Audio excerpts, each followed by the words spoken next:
What's up, everybody? True Boxing here. Thank you for coming back to get hit with the truth. So today, doing the continuing my 2021 year-end top 10s. This video is going to discuss my number 8 super featherweight in the world right now, former world title challenger Robson Conceicao from Brazil.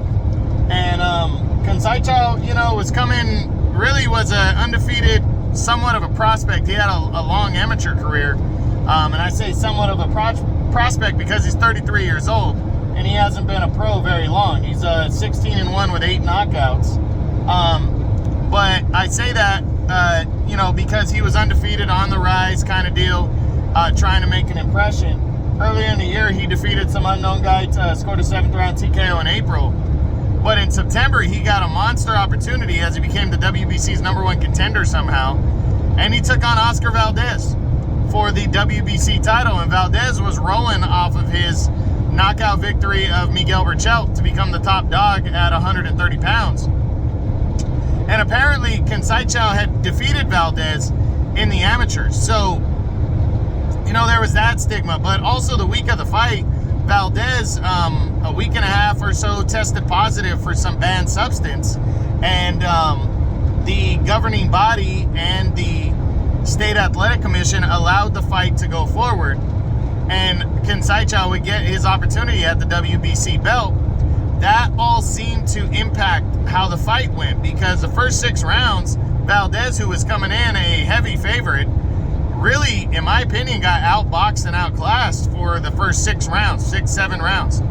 He turned it up in the second half of the fight against Conceicao, really made it a tough fight for Conceicao in the second half of the fight. But at the eyeball test, I admit I did not score this fight. So I was watching it on the eyeball test. I was kind of coming in and out.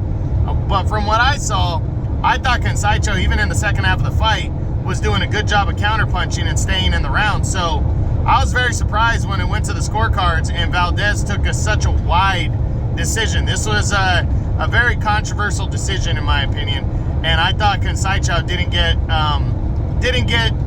the proper scoring for this fight. I don't know who won the fight. If I'm going off the eyeball test, I would think that Conceicao should have edged out Valdez, but I wouldn't have had a problem with Valdez winning a close decision.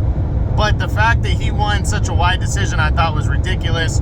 But Conceicao proved, if Valdez is the top guy in the division, that he's right up there with them. And that was an impressive performance. So nothing to hang his head about. But Conceicao just announced a few days ago that he signed on with Top Rank, and he is actually returning on January 29th to take on Xavier Martinez, an undefeated contender at 130 pounds, which really will put Conceicao, a win over Martinez will put Conceicao maybe in the top 5, right there in that, especially with Berchelt and Jamel Herring not likely to return to 130 pounds. I think Conceicao is going to really make a name for himself. He's with Top Rank now. Maybe he can earn a rematch with Valdez at some point.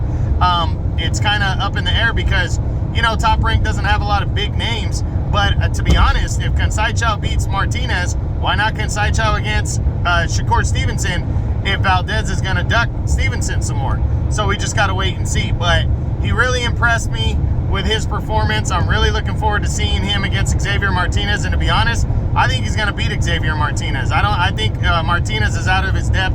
I think it's a bad matchup. And I think Conceicao is going to outbox Martinez on January 29th on ESPN.